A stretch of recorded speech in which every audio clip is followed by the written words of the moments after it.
The man responsible for bringing us Marvel Studios' X-Men 97 recently talked a little bit about the rest of the season and specifically addressed X-Men 97 fully tackling Mr. Sinister being a racist.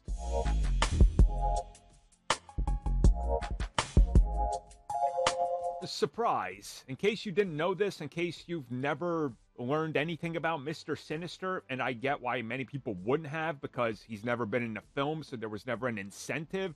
Sinister is straight up and outright racist. That's very much a part of his character.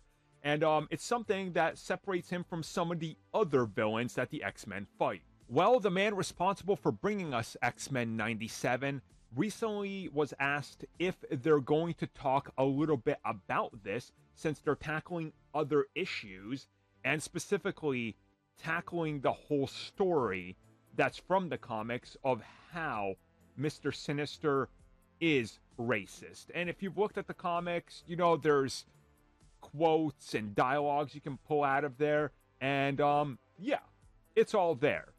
Especially a couple moments that he shared with, I believe, Storm back in the day. Obviously, you get it, right? Her skin color, it's a factor. Well, they said they're going to address this. They're not going fully into it, but they will touch on it a bit.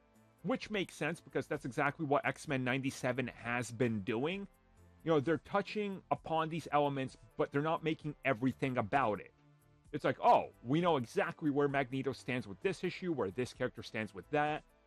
Because they don't need to devote whole episodes to it, but let's break it down and focus on what's important in terms of the story, and if it comes up, it comes up. We know Marvel Studios is not shying from it. We know that they're further leaning heavily into the political side of Marvel, which has been there since Marvel Comics, actually predates Marvel Comics, goes all the way back to Timely. So it's something that's always been there, and the fact that they're going to address it in the series that needs it addressed, because it's literally based on it, aka X-Men, is perfect.